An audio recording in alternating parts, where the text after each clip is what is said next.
Coach, the last time we had this conversation, I felt like we were doing the same thing, talking about how your team finds a way to win in the fourth quarter. It's different every time. I'm going to ask the same question. Where do you find the resolve to keep coming away with these kind of victories? You know, Asiel said to the other reporter, we believe we're going to win the whole time. You know, our one loss, fumbled on the 4-yard line, we were going to win that game. We believed it right till the end. You know, bounces happen in football, but these kids, like I said before, they've been winning their whole high school career. So we always we don't panic, you know, and we try to keep it together and figure it out. You know, the game opened up on a broken play, and Higgins goes for a touchdown. You come right back and score a touchdown. We thought we were going to have a track meet tonight, and then it settled into what we kind of thought it was going to be. But at the end, you got that last possession. What did you talk about with your kids before that last drive that puts you on top for the first time in the ballgame? Yeah, you know, I warned him. The quarterback's he's talented, and it didn't take long to figure it out. You know, the first play of the game, he takes the house. You know, and I hope he's okay. You know, what a great ball player. Honestly, first half we shot ourselves in the foot. We jumped off sides, held, you know, a block in the back or whatever that call was. I didn't see it, but anyway, no, those guys do a great job.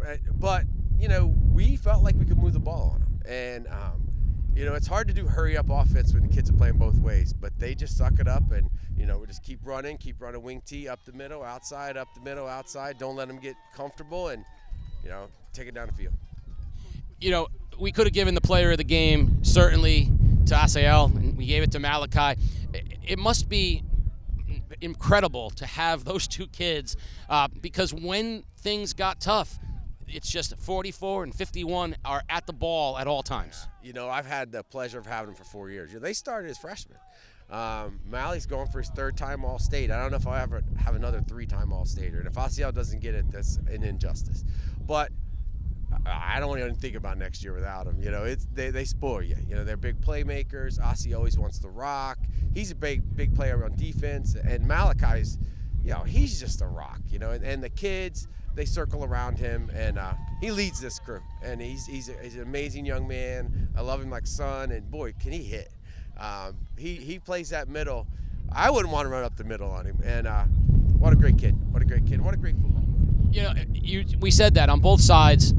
You know, Higgins embodies what Waterford tries to do. Malachi embodies what you guys try to do. They put their bodies and their mentality and their effort where their mouths are, and they step up. And Malachi really has, and along with Asiel, the physical toughness of this team is embodied in them. But you had some other guys step up tonight and make some big plays. Talk a little bit about some of the plays, Jenkins early, Roberts late, that really led this team. Yeah, Jenkins came up and made some great hits. He actually left. I hope he's all right, too. Kevon, sophomore, you know, he's a funny kid. And he's a hard player. He runs the ball hard. He plays great on defense. You know, Francisco, he's got to play defense, too. He's covering number 4. He got away from him once today. And actually, that was in cover 2. But all the guys, hats off to all of them. Jadiel DeJesus plays linebacker. Troy Torres is a freshman out there playing halfback and outside backer. I love our offensive line. I know they're not big, but they're all seniors. And they anchor the team. They're also our defensive line, you know. But, you know, Luis Paulino at center, McKenzie and Malley play guards, Ezra at right tackle, Luis Aponte at left tackle, and Jadiel DeJesus at tight end. And then they turn right around and they play defense. So, but that senior line could take over a game. And they do. They take it over at the end. And what amazes me about this bunch besides the heart is they don't get a break, and they take it over in the fourth quarter. And that says something about their resolve and their heart. Well, what I want to mention, I mentioned it to your guys before, but it's worth mentioning again to you. It's one thing to display character and heart on the football field, but Jax Higgins left the game late.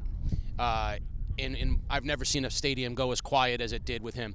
And at the end of that game, every one of your players, without being told, walked over to him off the sidelines after this emotional game, shook his hand, and wished him well. That, to me, is the definition of what great sports in general, certainly at the high school level, to be able to recognize that and show that level of respect is a testament to what you and your coaches do with these kids. I just want to say that that was one of the great experiences I've had on game day, watching your kids do that, and I hope nothing but the best the rest of the way for you guys. You showed a lot of character on the field and off the field tonight. I was really proud of them too. These guys are class acts. They love a good competition and they respect the competition. They don't talk trash. They play hard, but this team, they respect him, and that was a class act for them to go over there and shake his hand. I'm really proud of the guys. Good luck the rest of the way, and we hope we see the Whippets in the postseason.